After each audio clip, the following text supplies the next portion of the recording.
Hi, this is Dan Bullard, retired electronics engineer, sitting down in the front deck of our houseboat again. Been swimming in there a bunch. It's wonderful. 76 degrees. I want to talk about a couple things here.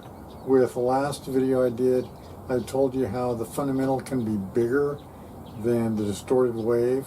Look at this Bullard plot. There's the sine wave that's the fundamental and the square wave. The sine wave that makes up the fundamental is taller than the square wave. How do you get it to be a square wave? You pound it down in the top and you pound it up on the bottom. And that's done with the third harmonic. The fifth harmonic counters that somewhat. The seventh harmonic pounds it down again at the top and up again at the bottom. The ninth harmonic fixes some of those problems. The 11th harmonic pounds it the other way. And so it's really beautiful. It's really beautiful. It's easy to understand. I could explain it to Paul Revere in 5 minutes and he would totally get it. So the fundamental can be taller than the ending waveform. In one case where I had those glitches going inward, the fundamental was smaller than normal. Glitches going outward, the fundamental was bigger than the final result.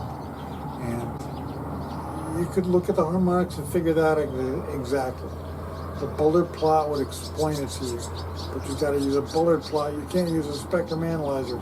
Spectrum analyzer uses DBC, which assumes that the fundamental is the carrier, and the fundamental is always 0 dB. That's not helpful at all. The fundamental is not 0 dB relative to the peak of the resulting waveform. If it's a square wave, the fundamental is taller than the square wave. It is. So that's important to remember. Okay, also I comment on this gal's video. Well, it was done by Keysight, and now it used to be HP back in the olden days. My first job offer from Silicon Valley in 1984 was from HP, working on 256 KD RAMs. And I said, no thank you, don't want to be around fluorine gas, and I got a job somewhere else. But Keysight, and I don't blame the gal, she's just an actress, but they say 10 harmonics is enough for THD.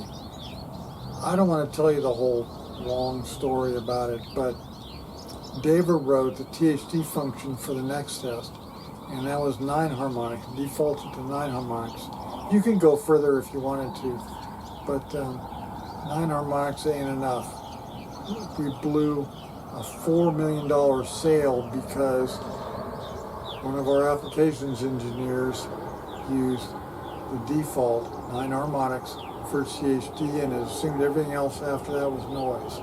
It wasn't noise, it was more harmonics. And I commented on this video, and this guy commented back, after a certain point in level, I don't know what that means, harmonics have very little effect on THD. Wrong, wrong, wrong, wrong. And being wrong like that cost us $4 million in Taiwan. In fact, probably it cost us the entire island of Taiwan. Credence made $500 million selling mixed signal testers to Taiwan. Next Test could have done the same thing, but because Noel screwed up the Next Test deal, we lost $4 million in that sale, and we lost every sale that we could have made in Taiwan because he didn't understand that harmonics can go well beyond the 9th harmonic, and it was a disaster. And it was Next Test's fault. Their software engineer, he was a doper and he screwed up the software. And they're not going to admit it. They now work for Teradyne. They're not going to admit it. He made $10 million on stock. They're not going to admit it. He's not going to say he's sorry. And there goes my reputation in Taiwan and all the sales we could have made in Taiwan. It's important to remember that harmonics are not magical creatures. It's not Chebyshev polynomials or none of that crap. It's complete horseshit to believe that stuff. Harmonics are easy to understand. Like I said, I could explain it to Paul Revere in 5 minutes and he'd understand it completely. Nobody on the planet understands harmonics the way I do. Nobody. And I really like to change that, but I can't do it alone. Apparently not. I mean, I've made this guy, David Long, he says, I've searched all over for what you're claiming and I can't find anywhere. You know, I don't know if you know this, if you make a comment on YouTube, your username shows up, and if you just click on the username, it takes you to their channel. So I can click on this David Long's channel. He's got the playlist of songs that he likes to listen to. He doesn't have any videos. And he says, oh, do you have any experience measuring harmonics and THD on a tester? I've done harmonics for decades, but my first case, I measured THD on a device and I got the wrong result and I couldn't figure out why. Turned out I didn't have the DC set up properly. Now remember what Bruce Tippett said, that changing the DC level does not change the harmonics. That's wrong. I learned that right away when I was at Credence. Changing the DC offset does change the THD, because generally, if you're a smart test engineer, you will change the DC during a THD measurement to get the best results for your THD measurement.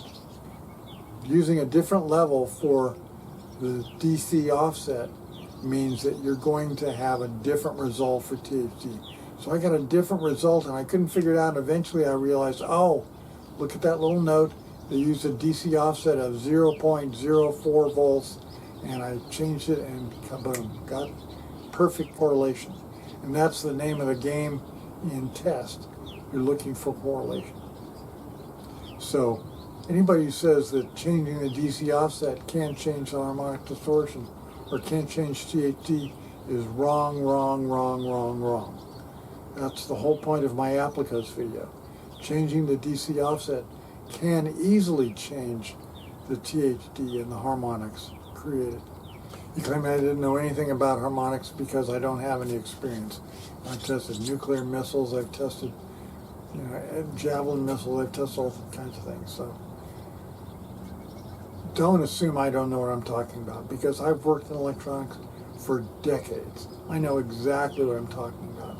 And I didn't go to college. I didn't listen to these people telling me shit that's not true, like what did my buddy Terry Wilson with an MSEE degree says, oh, those are just artifacts. No, those humps in the spectrum are not artifacts. They're real. They come from Bullard laws of harmonics number 2.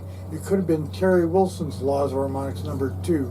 He couldn't do it because he had an MSEE. Some professor told him something that wasn't true. Anyway, so once again, from the river to the Bullard. See ya.